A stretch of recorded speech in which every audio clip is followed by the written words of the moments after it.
On YouTube. Okay, so we're live right now. This is the post-match narrative analysis for the West Indies versus England game, and we've had a very interesting game. This is like a six-hitting mania. First reactions from today, even before we go to first reactions that we introduce, we have Sahil joining us from the cool climate of Himachal Pradesh and McLeodganj, and we have Indusan joining us from the tropical lands of Sri Lanka from Colombo. So, welcome, folks. Yeah, thank you for Yeah, having me on the show. So, I'll go to Indusan first because Indusan is also a Mumbai Indians fan. And the Yeah. game was played in Mumbai, and he has a fond recollection for Wankhede. What did you make of the game today, Indusan? West Indies versus England.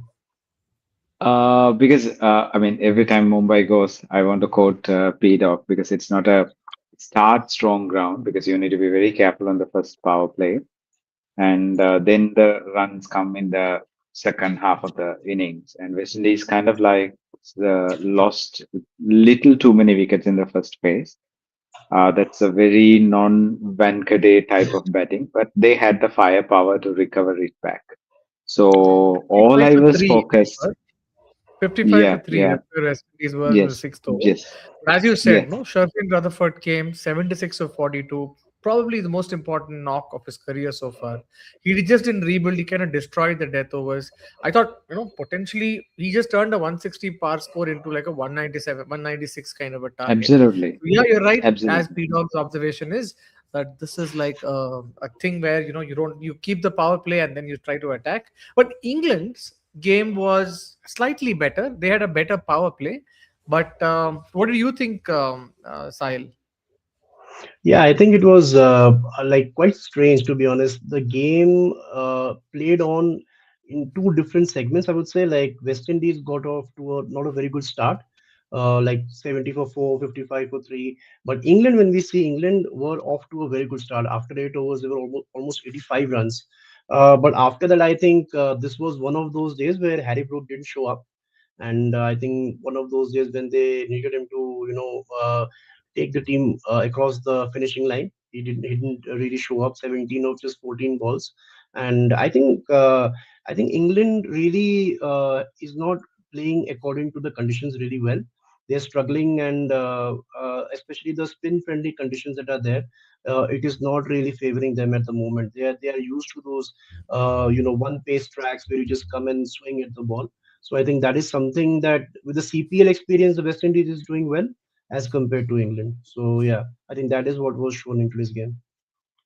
Yeah, I think that middle overs were like a graveyard for England. So between overs 7 and 15, West Indies, that trio of Gudakesh Moti, Roston Chase, and Akhil Hossain, they got 6 for 94 from 72 balls, which is the 12 over thing. And surprised because England actually just beat Sri Lanka 3-0 in a T20I series in a ground where there's a lot more spin. So that way, I think, in a ground like Wankhede where the ball travels, West Indies were actually forcing England to hit against the spin into the deep. And Moti's three big wickets, like Harry Brook, kind of proved that pace isn't the only way to win in Mumbai. So that way, I think England were not really great against spin. But that said, I were any of you surprised, or I thought a turning point of the game was probably the way Jofra Archer's run out was, and it was a moment that kind of summed up England's frustration. Jofra hit that boundary to keep the hope alive. Wasn't that the same boundary where I think even on our WhatsApp group you said that that ball really just missed the cameraman, right? He was focusing on the boundary, and Jofra hit Yeah. that shot there. But that run out So seems so strange. I mean, I just sorry to cut across you because when you play the England, I mean, post Owen Morgan England, they always find ways to lose. I don't know. They just lack a lot of resilience and the fighting spirit for some reason. And they come up with some excuse every time. So today, as you said, the Jofra's body language was like there's no fight in it. Whether you win or lose, you need to fight for it because we just had the first game of today where the fight was there till the second Super Over. But England never does it. That's the problem. And just wanted to add one point. You said like England just beat Sri Lanka. My question is, did England play well or Sri Lanka played bad? because Yeah. I saw them playing. So that's pretty much sums up everything. Also, I think Sure. if you look at the quality of the spin attack, we look at England where they have Adil Rashid who has gone for what 16 runs or yeah 4 runs and over in his 4 overs where the team has scored close to 10 runs and over. But when you look at West Indies, apart from the quality, I think the variation. When you look at Akil Hussain and you look at Budkesh Moti and then you have Roshan Chase, every bowler brings a different kind of spin to the game. So I think that is also something that is an X factor in this West Indies team. That is just not the spin, but the variation that they bring along, which I think is something the teams would be wary of in the coming time. Hmm, And hmm. as far as the turning point is concerned, I suppose that England lost too many wickets in the middle overs. They did not lose any much in the first 6 7 overs, but later half they just kept on losing. Whenever they got some kind of momentum, they were losing wickets. So that was, I think, one of the reasons. I think every 94 was time, back in those 12 yeah, overs. Yeah, it's like a. every time West Indies was taking the pace off, England was just throwing the wicket away because they were smart enough to bring Romario Shepherd early, and they made sure that these crucial wickets of they waited to bring these two bowlers, Moti and Roston Chase, into the middle overs because they know that's where that England will l- get a little bit of frustrated on that because I know the T20 game is all about hitting runs, but sometimes you need to run ones, twos, just to make sure that you don't give the dot ball to the opponent and put them under pressure. Whereas England, they don't do that. They said like hit or miss. That's it.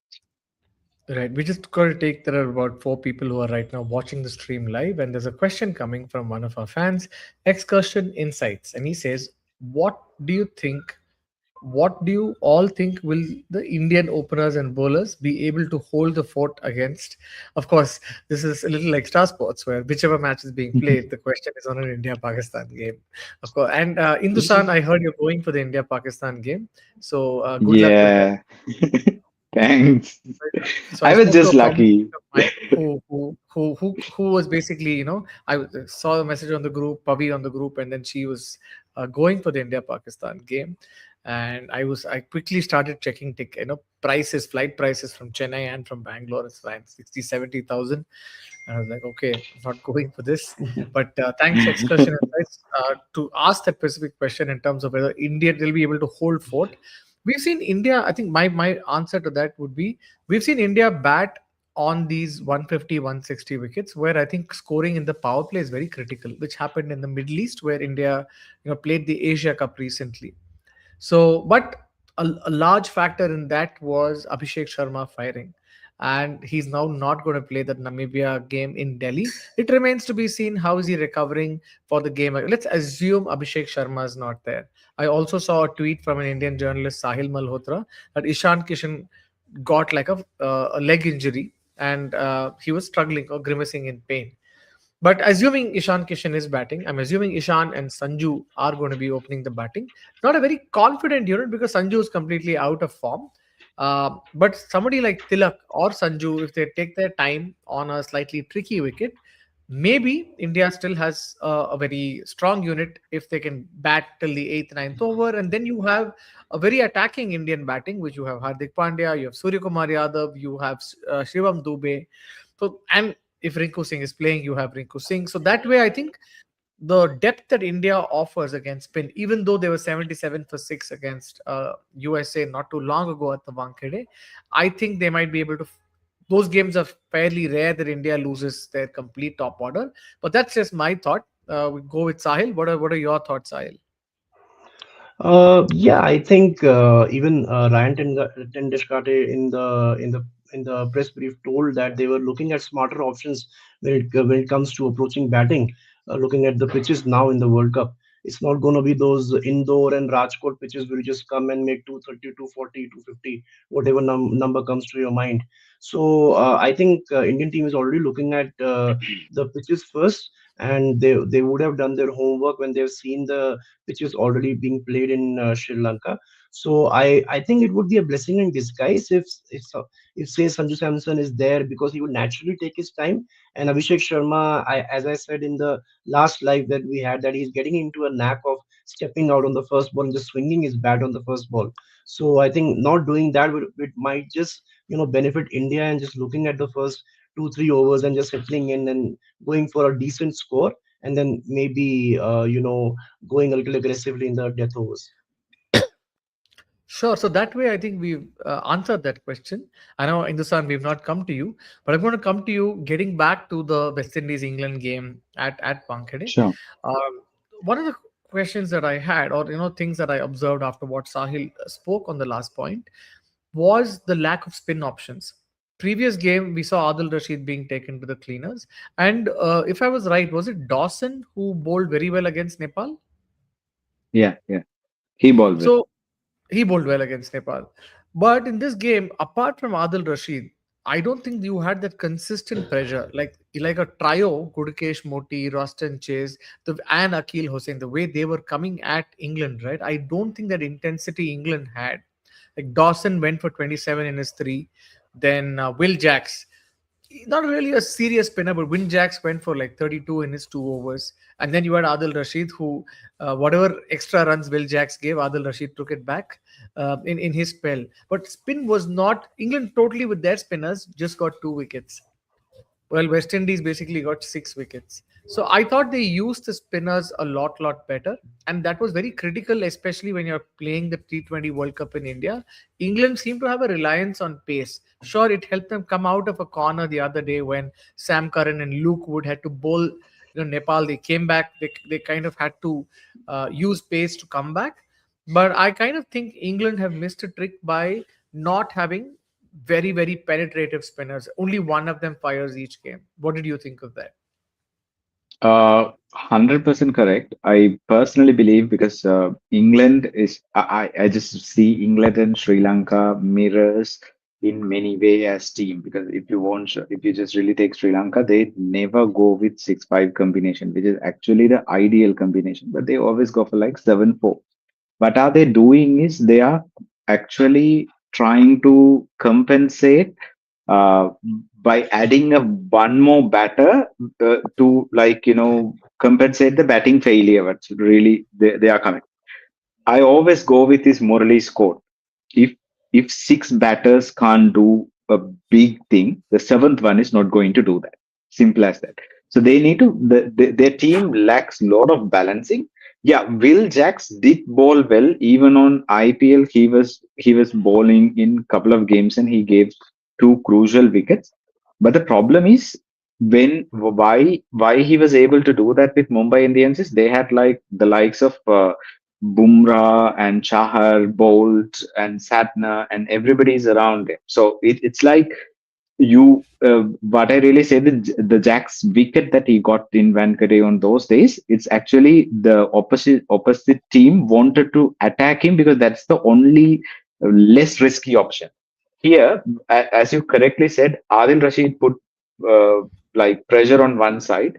The other side, if the pressure is losing, or you don't have a way to tight the other end, the opposition team is going to be very comfortable. They are. See, you don't normally see a bowler coming 4 overs, 16 runs with 2 wickets in a game where the opponent goes 192. So that means they know, let us pass through these 4 overs. Yeah, let us take less risk. Just stay even run a ball or lesser than run a ball. Fine, because we know that options we are going to get runs.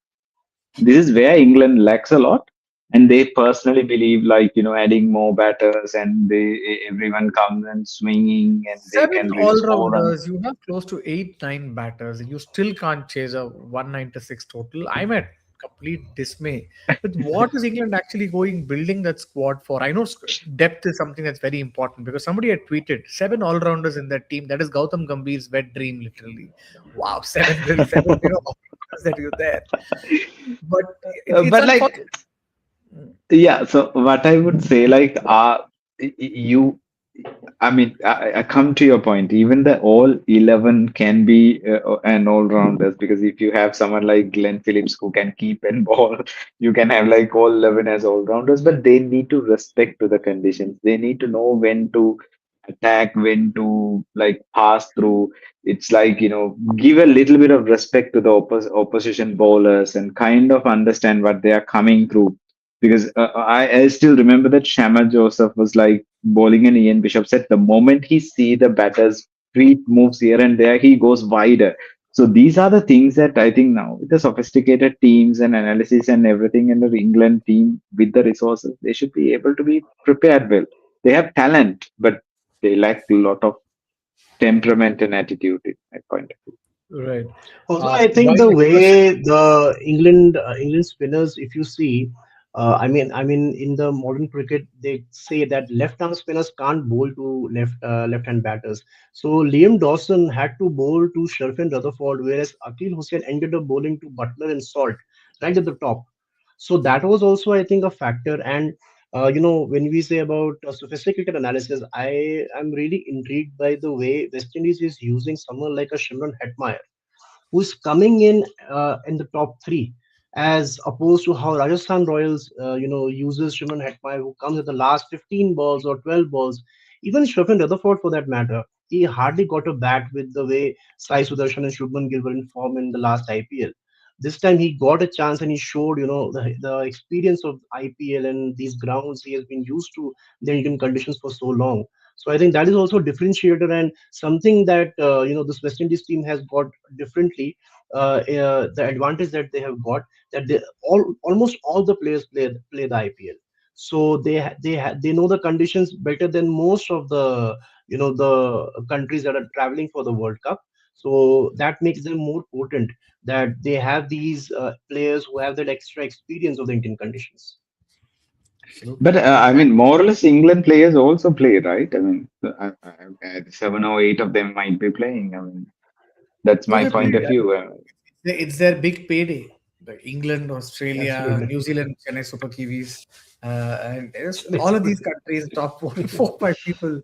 No, I saw a lot of people in Chennai on Sunday who were New Zealand fans because of the CS. Yeah, my special love for Chennai. You should come Hindustan to Chennai. It's not too. It's like one I hop and a wish, jump. I wish, From, but not on the weekends where India Pakistan matches happen. It's too expensive. yes, yes, that's the same reason I'm not able to come this weekend to Colombo. One interesting pattern I observed today, I was just looking at the score and I said, these guys played Adil Rashid out for 4 overs for 16 and still managed to score 196. And I think by the 17th over, when I was just counting the dot balls, like, in the bowling scorecard, I saw 40 dot balls. So towards the end, 49 out of 120 balls were dot balls. So 71 balls they've taken to score 196 runs, which is if you take the non dot ball strike rate, West Indies scored at 16 and a half runs or 17 runs an over, apart from the type that put dot ball. So they are like, if I don't think they're really believing in singles, doubles, or trying to, find out how else can I score runs. They're okay with increasing the dot ball percentage. And they had the highest dot ball percentage in the last 2 years. I just published an article on Twitter some time back. And I'm just seeing, wow, that's a very different approach that West Indies had. And it's worked for them today. England, on the other hand, lesser dot balls, 220, 230 strike rate, which is like the same spot where Australia, England, and a couple of other teams are also in that spot. But unfortunately, it didn't work out much for England today. And they also had a scare. They potentially could have lost that game versus Nepal too. So that makes this group very interesting. Um, looking forward to see how Also, West Karthik, when you say about dot balls, when I see the scorecard, West Indies has hit 13 sixes today, and England has only managed six. In Wankhede, six sixes in a 20 over game. It seems like the game was happening in MCG because of the large boundaries. So, yeah, I think they have made up for the dot balls over there. I think and it's West Indies is smart to not to give them the width. They drag the line a bit and they challenge them in such a way. And so and West Indies have the firepower and they have muscle power. They can muscle anyone out in that in when balls just fall on the slot. I think that makes Oh yeah, the man, difference. that muscles. I was having dinner with Carlos Brathwaite a couple of weekends back in Goa, and I initially thought he was some bouncer. Man, look at those arms. Those arms are so big, and yeah, I mean when you See, see them I in actual person, and same with yeah. So even I Chris. mean, I just So, wanted to. I haven't met any of the West Indies players in person, but I was at SSE on a match, and then Pollard was just coming down for batting, right? So I was just very close to that entrance, and I see that he was damn tall, and so you can see that they have the muscle power to do that. I think what they lacked in the past years is a little bit of patience. Now I think after going through all these things, they have gathered it. I mean, just look at their lineup. I think Romario Shepherd comes at number 8 or number 9. That's a genuine firepower from Brendan King to all absolutely. these. But it's not like England don't have this firepower. They also have batters, maybe not in the same bulky this thing, tall this thing, tall and bulky. But the thing is, they are a boundary hitting team. They won a World Cup on boundary count, so they Oh well, it's a, they are, please don't. I already had super over today, so don't speak about that. Two super overs. so, When the first one Yeah. tied up, you had the second one Sahil, as well. the point that Sahil made, right? 13 sixes. 13 sixes West Indies hit. England had hit only six. But England actually scored 15 boundaries. 13 I mean, West Indies scored 13 boundaries. So I think this is where England has been able to not clear Wankhede. Just scoring half the number of sixes. England scored 96 runs in boundaries. West Indies scored 130. So it's a huge difference in the way England go about scoring their runs or thinking what their options are to score. And just like the way I know USA is still a much less skilled team, USA in the middle overs had a big choke at SCC against Pakistan yesterday at the Sinhalese Sports Club. Today, it's very similar. I actually thought if Dew was going to come, England would easily go chase it down. It's 74 for 1 in the seventh over, right after the power play, with Josh Butler playing very well. I thought England were just primed to win. And then, I think the West Indies bowled really well. They choked England. And now that makes qualification. Where do you think is the qualification chances? Do you think West Indies are going to go through? They How are. is this group? They've had two I wins. think They've West Indies. beaten Scotland. Yeah, They've so West beaten. Indies would. Yeah, so their margins are quite big, right? Even the Scotland one, they won by I think 30 or 40 runs. So obviously, like run rate wise, they are safe. I think with today also they won West Indies, sorry, England by like 30 runs. I think that's a I think huge our run margin. rate plus 1.625 net run rate. So England is actually then, minus 0.65. But yeah, yeah, now two so more games remain for West Indies and England, and West Indies are essentially now going to face Nepal. So if West Indies West Indies will beat Italy is probably my understanding. So that yeah, makes they them will. with They will points. mostly because I think the bigger game. I think the bigger game will be Scotland versus Nepal in this group. Because if Scotland wins with a big margin, they are suddenly at 4 points. And then you'd never know if England slips up on the net run rate. You never know. But I think in most likely cases, these two teams will go ahead. Uh, because I think the biggest scare, even with the associate nations like teams like Nepal and Netherlands, I think the steam seems to fizzle out sooner rather than later. So I think in the more they play, the more the opposition will also know about their players, and they'll come harder, I suppose, as compared to the earlier week. So I think yeah, the better teams will eventually find a way to beat the associate nations and go ahead in the points table. So I think these two teams should go ahead. So my sense is West Indies is probably through because they've just one win against Italy and they'll get to 6 points. This is now getting to be an interesting three-way tie for the second spot between Scotland, England, and Nepal. Nepal, of course, have not even started, but going by what their captain said in terms of we're here for a Super 8 spot, I'm just hoping that this group lights up. So at least I'm sure that if I have to buy a ticket to Kolkata on March 1st, it's going to be an India West Indies game. Basically, I know, but Scotland and England becomes a knockout game, right? Which one? England? the Scotland England. and England now becomes a knockout, basically. So, irrespective of whether West Indies on 4 points or 6 points, irrespective of their position, if they are moving to Super 8, they will go to India's group. That's what Harsha Bogle said in Cricket.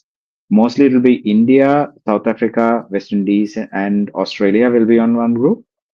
Sri Right. Lanka, fingers crossed, Pakistan, England, and New Zealand will be on the other group. Right. So if Nepal or Scotland's just advance, they will come to New Zealand's group. They will have their Super 8 in Sri Lanka Right. Right. most of the time. So I'm sure that the ticket you got is India versus West Indies.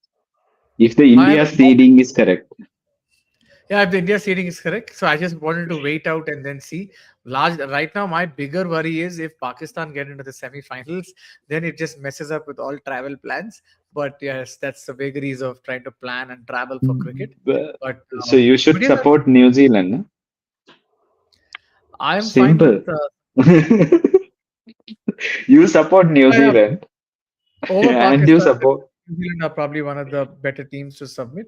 But Yeah, and yeah, see, this is where things getting interesting. I think if Pakistan goes to semi-final, the semi-final will be in Sri Lanka. So you need to come to Sri Lanka. That I know that your worries, but it's very complicated. Do you think that Nepal will be able to take down Pakistan? I don't know. Super 8 will be a little That's bit a different. complicated. I'm not even sure Nepal is the second team is going to go through from this group because we're still having a three-way tie: Scotland, England, and Nepal. So Yeah, we'll true. right now wait for that. We're 5 days down in the World T20 and hoping for another exciting day. But that's all from that we have today. And we had one question from Excursion Insights. If you're still there, what do you all have to say about Pak's so-called secret weapon bowler? Will it be another Moka moment for Pakistan? What do you think, Hindustan? If you ask Sahil and me, as Indians, we have a certain opinion on the Moka. So I wanted a Sri Lankan to answer. See, You are it's in Colombo. You're going to see uh, Tariq, yeah. Usman Tariq there. So, So what are an outsider's viewpoint on Usman Tariq against India? I mean, it's there's so much thing has been spoken about him on these things. To be honest, I just see him as Hatirana bowling, spin bowling, right? So it's like, that slingy arm action is there, but like there are sometimes people say that, his that 15 degrees have been there, but like I don't trust anything on the social media these days. People can doctor images and everything. So coming back to Mocha, we have seen it enough of times. I think from 2015 Cricket World Cup or something like that. And then things, Interesting. I do with the same Hindi yeah. ads So I coming. mean, yeah, we see all these Indian ads in Sri Lanka also 90% of the time. So we are happy to host you guys, as our president said. We want you to come and play here. We are more than happy to have it. Yeah, it will be an interesting contest, but You I just would say politically avoided that whole question. Simple question. no, no, no, Usman no. Tariq. No. Question was, what do you think about Usman Tariq? Is he going to get through or be a surprise factor for the Indian batters? That was the question. It is because yeah, he might be because why there is a fraction of a second he delays, right? That was the whole debate is all about whether his action is correct or not, which is like Ashwin defended him. So I personally believe that Ashwin knows cricket a little bit more than me. So he might because uh, as you see when he delays a fraction of a second, he can see whether your feet movement or what's your anticipation. So he might surprise you, but like but I would say Indian batters have seen so many unorthodox bowlers all this time, and I'm pretty sure these analysts will be now decoding him on what happened on all these things. So if he's going to be a problem to Indian batters, I would say that's fraction of a second. And another thing which I wanted to say to whoever watching this from India and all, the typical Khetarama, I mean Premadasa pitches are not being given this time. don't ever underestimate or label the pitch because Sri Lanka batted very badly. On a typical Premadasa pitch, the way Sri Lanka batted against Ireland, I am sure Sri Lanka is not passing 120, but they went to 160, right? It's technically a 180 wicket, as Hayden said, because they had a bad mid overs. So they came back to 160, and it happened today. Australia perfectly posted 180 odd against Ireland, irrespective of having a very rusty start, right? With all these things. So it's not going to be that spin and slow in my point of view. It will be a good contest between bat and ball. I would say it will be a good contest, but with all these past records and the pitches and everything, if you want me to do that, I would say India starts favorite. I'm not saying this just Feels good. because Feels you good guys are that my friend, but nothing I'm being very, very, very, No, very, no, very, the very question was honest. asked to you because the game is played in Sri Lanka. You have a fair idea of pitches. You also are a commentator for the Lanka Premier League. So that way, I think it's important to understand Yeah, so what. it is a very, I mean, if you just really see the yesterday's match, I was at SSC watching the match. Unless for the 21 over that player and we were mocking him as Junior Monty Panessa. So unless that overcame, that kind of shifted the momentum. But it was again USA was able to pull things up and keep Pakistan around 180, 188 or something like so that score. So it's technically a very 180-ish pitches. It's in Sri Lanka, Not the and usual you grass banks that we're used to seeing Sanat Jayasuriya prepare out, right? no. That's why Sanat Jayasuriya is also nervous. If you could see him in the dugout and he just prays sometime and goes all these things. So it's a very very surprise. I'm not typically surprised because that's how the ICC World Cup pitches are, and the Sri Lankan pitches are a little different from That's because exactly they want why the the point that you made, right? ICC pitches prepares its pitches differently. There was an article in the Guardian as well as Cricinfo by Shruti Ravindranath yesterday, which spoke about why scoring rates are different. And the core of the article was that teams at ICC World Cups are essentially scared, and as a result, or rather, they are not as experimentative because the cost of losing out is huge. And that was the whole theme of the article. And I felt that no, that might not completely be true. It could be that the pitches ICC is making sure, because even if you remember the T20, the 50 over World Cup, the pitches that happened in India, these games were not the 380, 390 kind of tracks. I think only Bombay had those 380, 390 tracks.